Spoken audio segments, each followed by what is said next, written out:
Hello बच्चों, तो आज के लेक्चर में हम निकालने वाले हैं फोकल लेंथ। अब ये फोकल लेंथ क्या चीज़ है?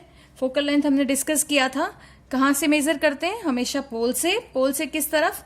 पोल से अगर मुझे इस प्रिंसिपल फोकस तक पहुंचना है तो यहाँ से यहाँ तक का डिस्टेंस PF जो डिस्टेंस है वो मेरा फोकल लेंथ होगा। सो हमें ये कैलकुलेट करना है। सो क्वेश्चन देखो, इस एक तरीके का ये डेरिवेशन है। सो क्वेश्चन देखो कैसा आता है कि derive a relation between focal length and the radius of curvature of a spherical mirror. तो हमने यहाँ पर क्या किया है, ये एक सेटअप ले लिया। सेटअप में क्या किया है, एक कॉनकेव मिरर ले लिया, ठीक है, और उसका प्रिंसिपल एक्सिस खींचा है।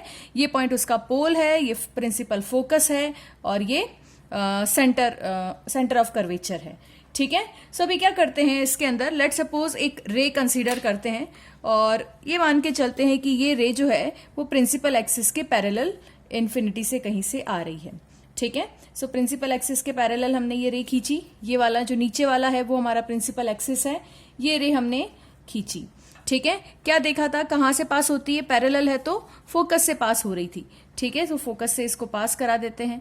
और नहीं, अगर वैसे नहीं, फोकस से कैसे पास हो रही है वो हमने सीखा था, जिसमें हमने देखा था कि प्रिंसिपल फोकस क्या है, ठीक है। सो ये पैरेलल है और ये प्रिंसिपल फोकस से कुछ इस तरीके से रिफ्लेक्ट होती है यहाँ पे, इस तरीके से, ठीक है।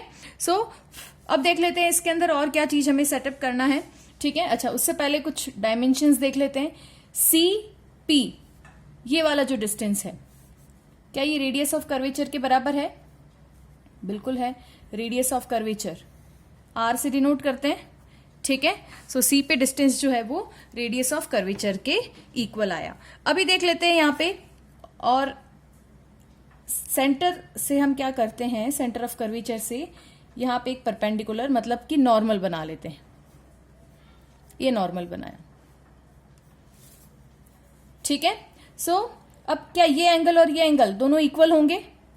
ऑब्वियसली जितने एंगल पे इंसिडेंट हुई है नॉर्मल से वो एंगल I होता है हमारा, और जितने एंगल पे रिफ्लेक्ट हो रही है वो एंगल R, और एंगल I और R इक्वल होता है, ये हम पहले पढ़ चुके हैं, ठीक है। So angle I is equals to angle R, ये चीज हमने देखा हुआ है, ठीक है।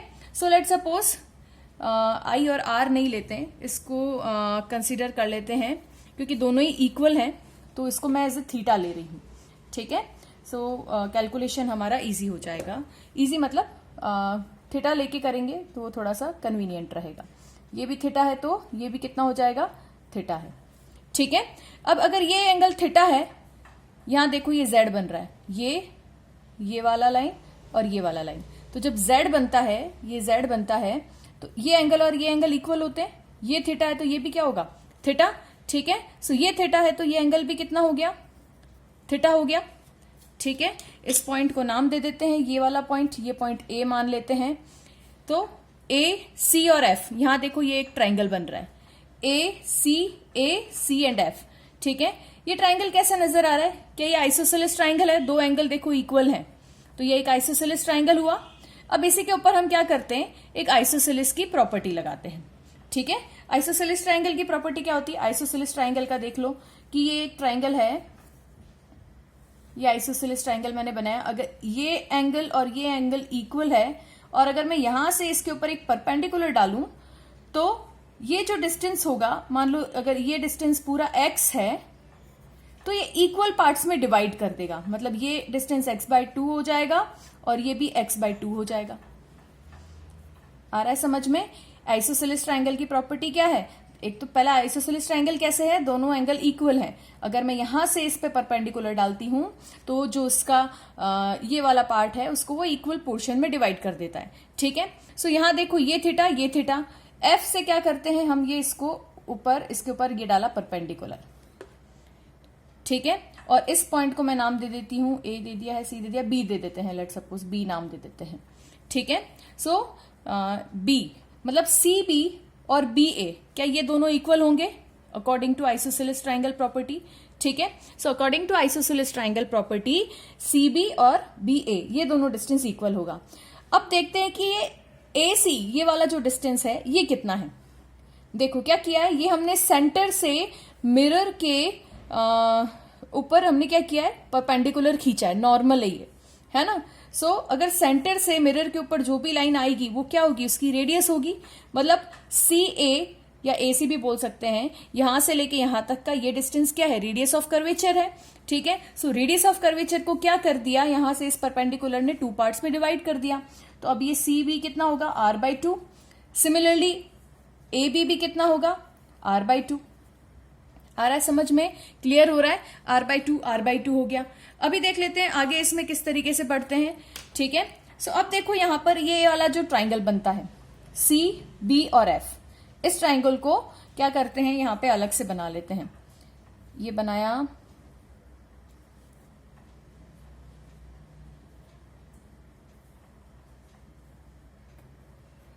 ठीक है, ये आपका यहां पे ये राइट एंगल बन रहा है। ठीक है, ये सी है, ये एफ है और ये बी है, और ये एंगल कितना है, थीटा है। ठीक है, अब यहां से क्या करना है, कॉस थीटा निकालना है, cos theta. So cos theta क्या होता है, बेस अपॉन हाइपोटेनियस, यही होता है ना, बेस अपॉन हाइपोटेनियस होता है। सो अब इस ट्राइंगल का बेस बताओ। अच्छा, एक और चीज हमें क्या फाइंड आउट करना है, फोकल लेंथ फाइंड आउट करनी है। मतलब यहां से यहां का डिस्टेंस, ये एफ पी, इसको नाम दे देती हूं स्मॉल एफ, और सी एफ, इस डिस्टेंस को नाम दे देते हैं एक्स। ठीक है, मतलब सी एफ ये डिस्टेंस हो गया एक्स। ठीक है, अच्छा सी बी ये डिस्टेंस देखो कितना दिख रहा है, r/2। ठीक है, और बी एफ, ठीक है, हमें डिस्टेंस नहीं पता।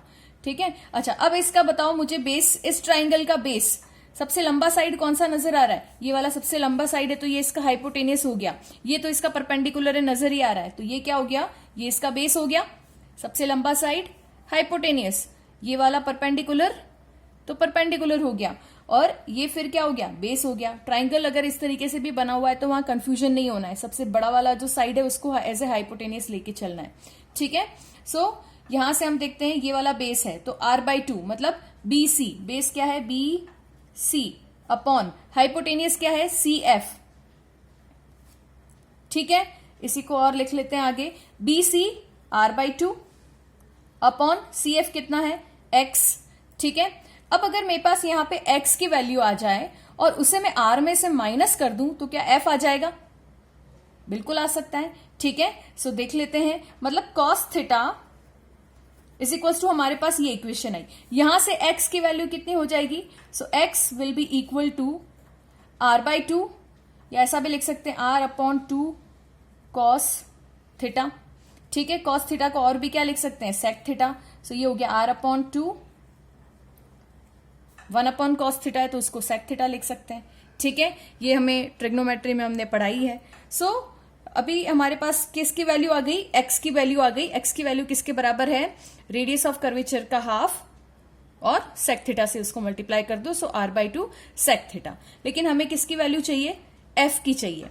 ठीक है, सो अकॉर्डिंग टू ये जो डायग्राम है, अकॉर्डिंग टू दिस डायग्राम, यहां देखते हैं f की वैल्यू कितनी होगी, स्मॉल f। स्मॉल f क्या है, focal length. So focal length will be equal to, किसके बराबर होगा, ये r, इसमें से x को माइनस कर दूं, r माइनस एक्स। ठीक है, सो r माइनस एक्स, x की वैल्यू हमारे पास ये आई है, इसको पुट कर देते हैं। सो ये हो जाएगा r माइनस x की वैल्यू ये पुट कर रही हूं, r/2 sec थीटा।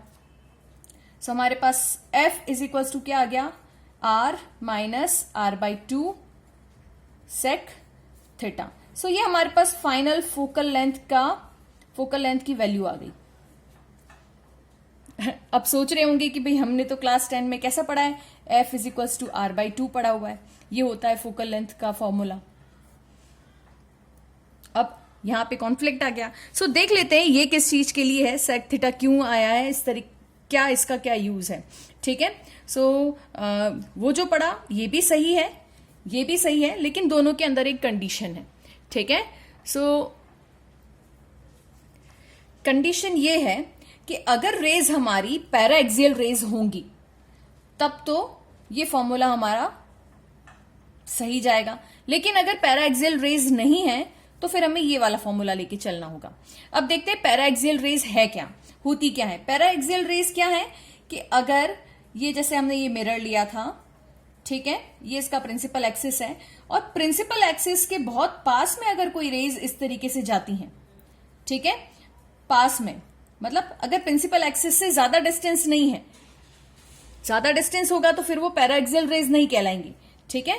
कम डिस्टेंस होगा तो वो क्या कहलाएंगी, मतलब बहुत कम डिस्टेंस है तो उसे हम क्या कहेंगे, पैराएक्सियल रेज कहेंगे, ठीक है। सो पैराएक्सियल रेज, अब हमारे सिलेबस में क्या है, जितने भी हमने मिरर कट किए हैं वो एक बहुत बड़े स्फीयर से कट किए हैं।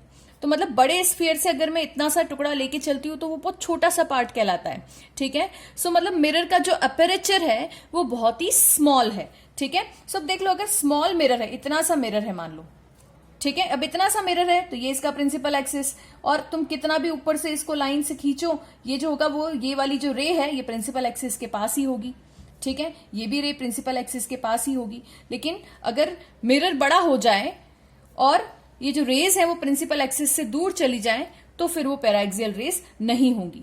अब पैराएक्सियल रेज का इस फॉर्मूले से क्या लेना देना वो भी देख लेते हैं, कैसे इसको किस तरीके से आ रहा है। सो अब देखो कैसे है, ये पैराएक्सियल रेज हैं, ठीक है। यहां हमने क्या किया था, सेंटर ऑफ कर्वेचर हमारा ये है, ठीक है, ये मान के चलते हैं। सेंटर ऑफ कर्वेचर से हम ये लाइन इस तरीके से खींच रहे थे, तो ये एंगल हमारा थीटा था, ठीक है। सो देखो ये रेज इतनी पास है तो ये हमने एंगल कितना बनाया है, इतना छोटा सा आया है। सिमिलरली रेज को थोड़ा दूर बनाते हैं, ये रेज को थोड़ा सा दूर बनाया। अब ये सेंटर से लाइन खींचो, ये एंगल देखो, ये एंगल बड़ा है, ठीक है, और ये एंगल छोटा है। जितना पास आते जाएंगे एंगल उतना क्या होता जाएगा, छोटा, मतलब थीटा क्या होगा, स्मॉल होता जाएगा, थीटा स्मॉल होगा। व्हेन, कब होगा, in case of theta small, in case of paraxial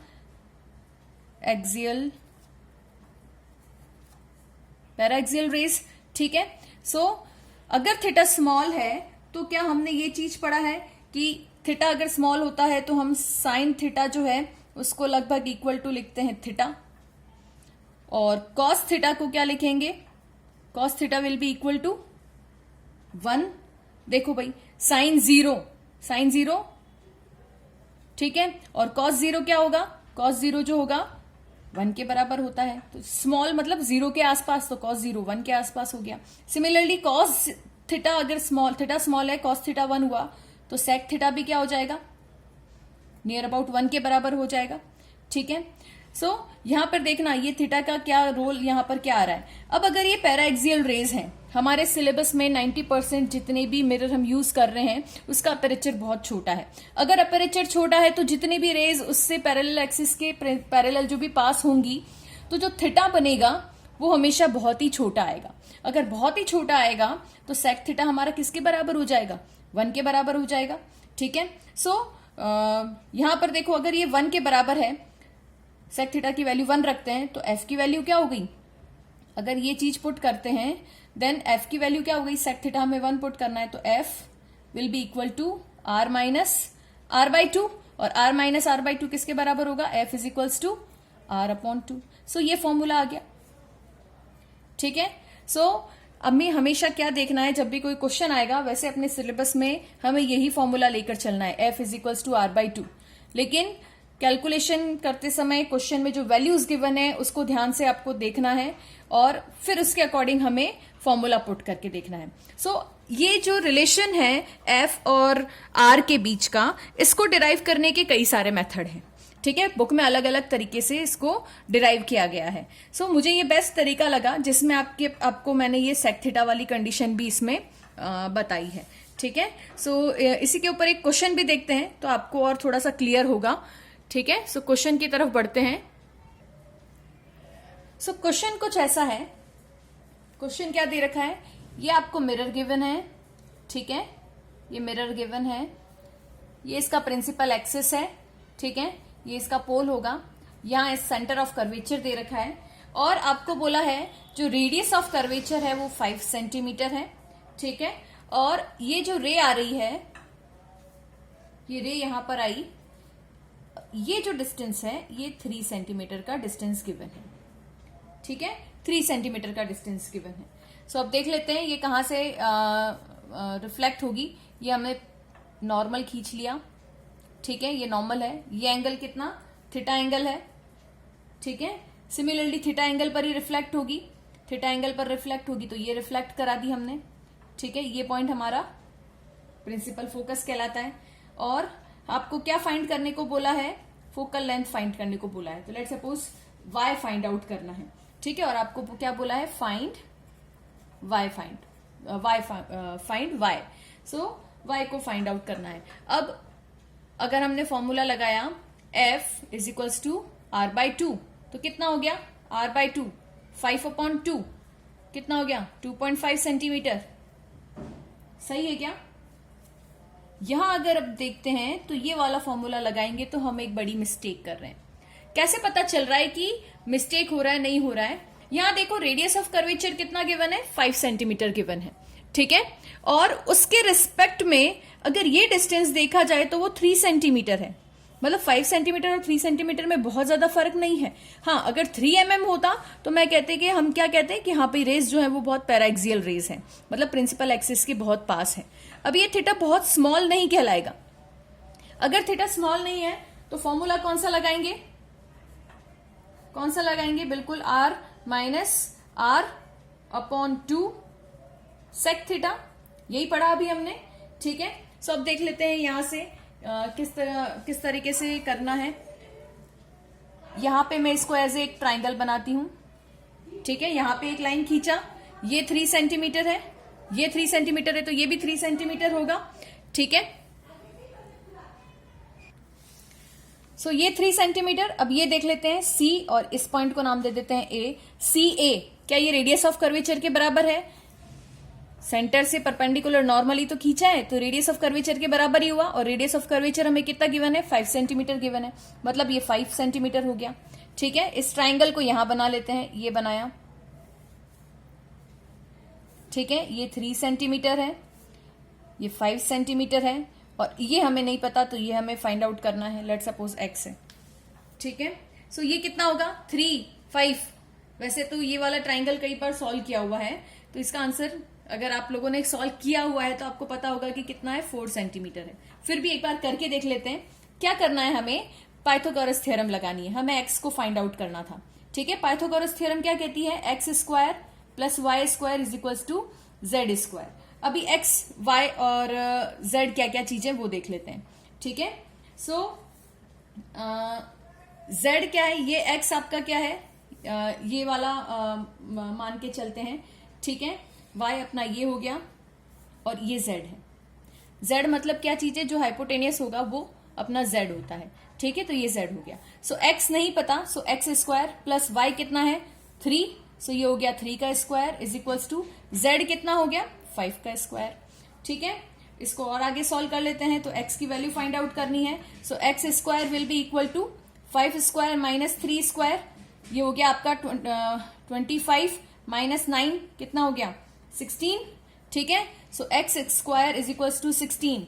so x will be equal to √16, तो ये किसके बराबर हो गया, 4 के इक्वल हो गया, ठीक है। क्लियर है? तो हमारा x कितना आ गया, 4 सेंटीमीटर आ गया है, ठीक है। सो यहां पर हमारे पास जो वैल्यू आ रही है किस चीज की, ये जो डिस्टेंस है कहां से कहां तक का, C से लेके A तक का, ये वाला जो डिस्टेंस है वो कितना आ रहा है, 4 आ रहा है, ठीक है।